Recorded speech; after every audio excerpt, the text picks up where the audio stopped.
welcome back to my channel. Today I'm going to be doing the mid-year freakout tag. I think that's what it's called. But basically I'll do the tag, and then I think I'm going to actually make it another video, but I'll do a little like overview of my stats and all my goals for the year, maybe at the end or separate depending on how long it is. So I'll just jump right in. Number 1, best book you've read so far this year. I have to give it to Alias Grace by Margaret Atwood. I stayed up all night reading it, which I never do, ever, so that's gotta say something. It's a historical fiction based on the true story of this young girl, 16 years old. She was working as a maid in this guy's house, and she ended up going to prison for life for his murder and his mistress's murder. So Margaret Atwood just sort of like kind of made a historical fiction version of this, really playing with the idea of did she really do it, did she not do it, and it just riveting. Loved it.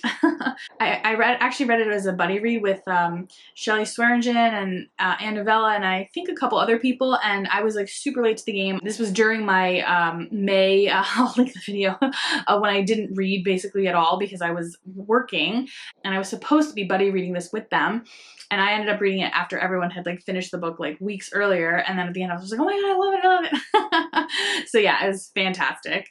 Number 2, best sequel you've read so far this year. Easy. I don't think I've read a single sequel yet, so none. Number 3, favorite reread. Again, I only read the one. Favorite, strong word. I did a video earlier this year about the books that I had read in my childhood that I wanted to reread, and Anya from Well Traveled Books was like, oh, one of them, I want to read it too, let's buddy read it. So we just finished buddy reading it. It's called The Bean Trees by Barbara Kingsolver, and I loved it as a kid, and as an adult I was like, meh, okay.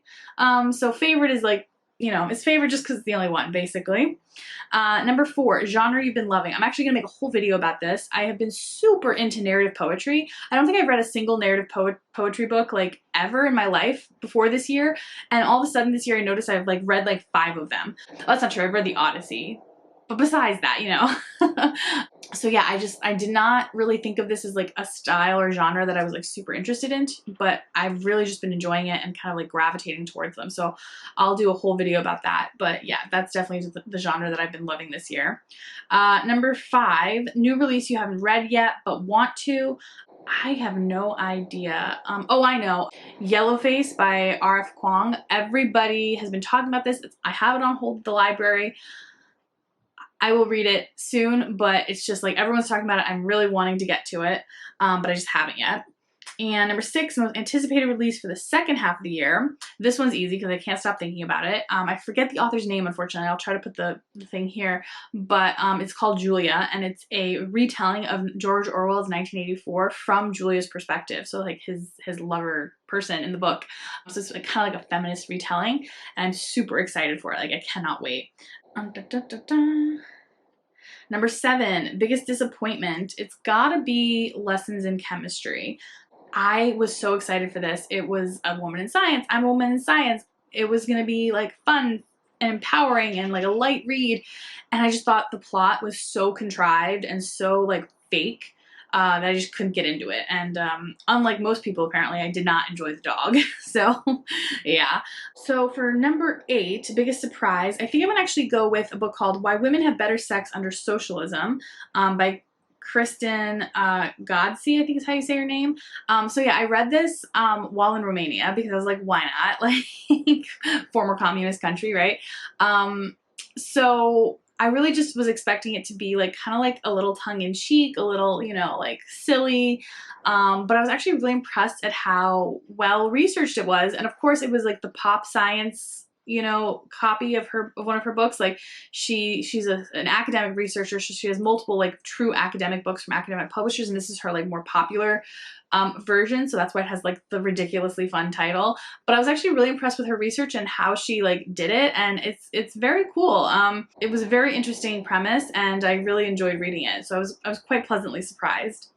So number 9, my favorite new author, debut or new to me. I've probably got to say Claudio Pinheiro because I just finished Elena Knows and I knew I would love it, and I just hadn't gotten around to it. I just finished. I was like, wow, it's so great. And my friend actually just said, oh, I picked up her latest book. And I was like, oh, her latest book, I want to get that ASAP. So I feel like that's a sign of a new favorite author if you're like, I want to buy their next book immediately. I want to read books immediately, but I don't necessarily want to buy them immediately. So that's kind of like my sign. So for number 10, newest fictional crush and newest favorite character, I just skip these because I don't like characters in that way. Like I don't think about them that way, so it's hard for me to answer. Number 12, books that made you cry. Books do not make me cry in general, but I will say I'll share the book that did not make me cry, and apparently it should have. It's called When Breath Becomes Air. I think it's like super popular. Everyone's heard of it if not read it. And it's about a neurosurgeon who ends up with cancer and he's dying and he writes this book. And it's like nice. That's fine. But like people were like, oh, I was sobbing. I couldn't, like, I was just like, why? Like it's just, it's a nice memoir about his life and his thoughts on death. Like maybe I just think about death too much to really like find much profoundness in these kind of reflections. Like, I don't know. It didn't make me cry though. And then number 13, book that made you happy. Ooh, that's a good question. You know what? Gilgamesh. I was so delighted by this. It was so fun. And like, I was expecting this like old fashioned, like, you know, like ancient, stodgy tale. And it's just so like, it's actually quite modern and refreshing and easy to read. I read the Stephen Mitchell translation, like so good. It made me very happy to read it. It was like funny and just great.